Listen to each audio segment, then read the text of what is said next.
Hello friends, जैसा कि आपको पता है कि इंग्लिश कम्युनिकेशन के लिए टेंसेस का नॉलेज होना बहुत ज़रूरी है।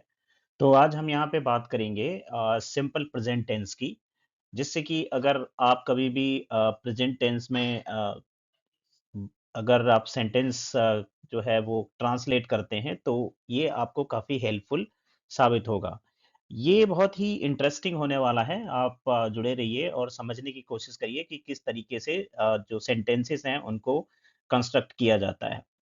यहाँ पे सिंपल प्रेजेंट टेंस की जो डेफिनीशन है वो है simple present tense is the tense that are used when an event is happening right now और an event that happens repeatedly have it is done every day.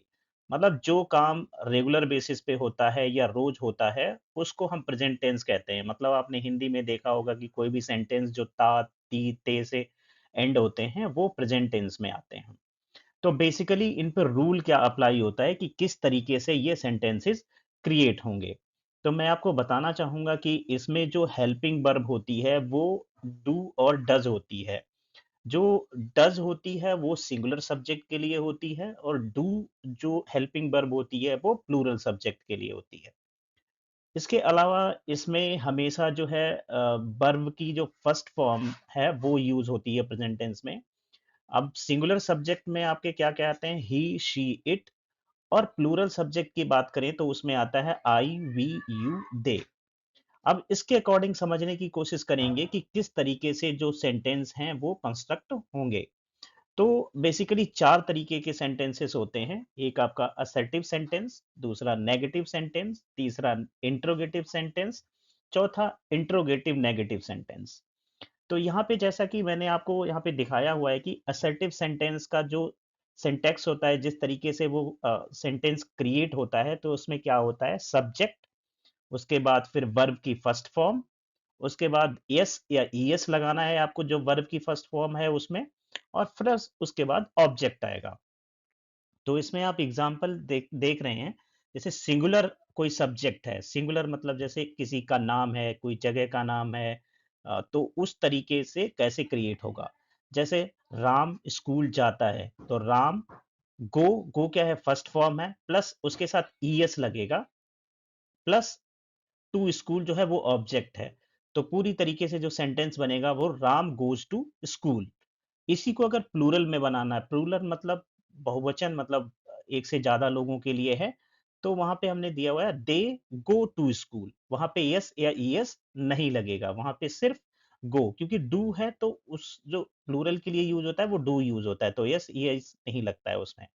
अब yes और ES first form में कैसे लगता है, वो आपके बॉबल्स होते हैं, जो भी वर्ड्स बॉबल्स साउंड से फिनिश होते हैं उसमें ईएस का प्रयोग होता है।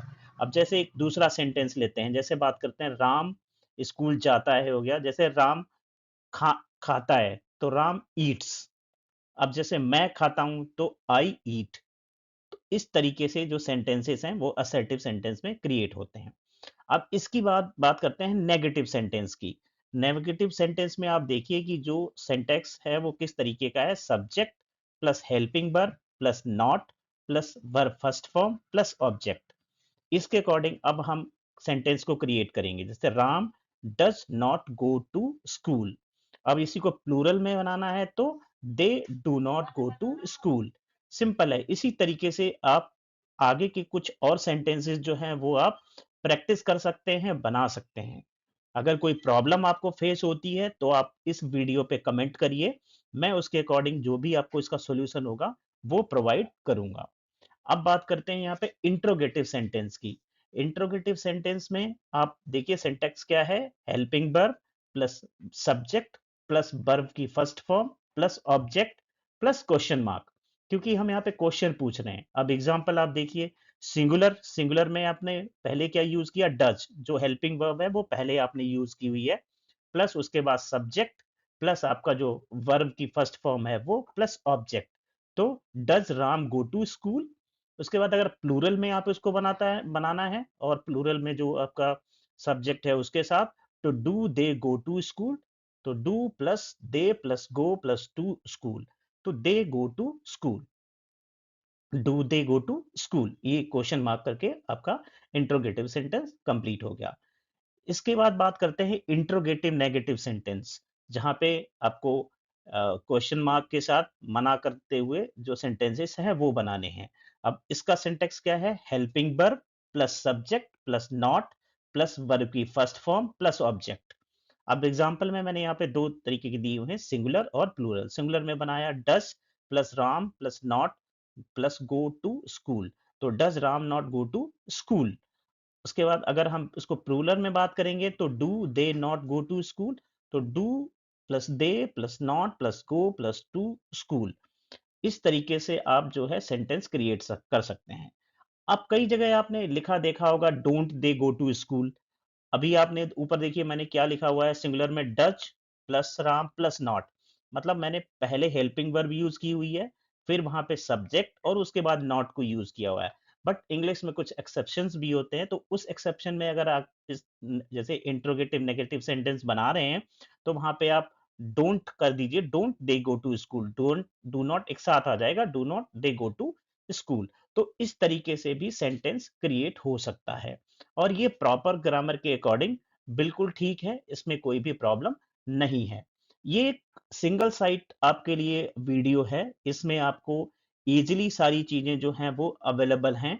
आप इनको देखिए और इस तरीके से प्रेजेंट सिंपल प्रेजेंट टेंस के जो कुछ अ, मतलब टेंसेस के साथ आप उस पे ट्रांसलेशन करिए और आपको किसी भी तरीके की अगर प्रॉब्लम फेस होती है तो आप हमें इस वीडियो में कमेंट करिए, उसके अकॉर्डिंग मैं आपकी बिल्कुल हेल्प करूंगा। अगर आपको ये वीडियो अच्छी लगी है तो आप इस चैनल को सब्सक्राइब करिए, वीडियो को लाइक करिए और अपने कमेंट्स जरूर करिए, सो दैट कि मैं जान सकूं कि आपकी और क्या रिक्वायरमेंट है और उसको मैं फुलफिल कर सकूं। Thank you for watching.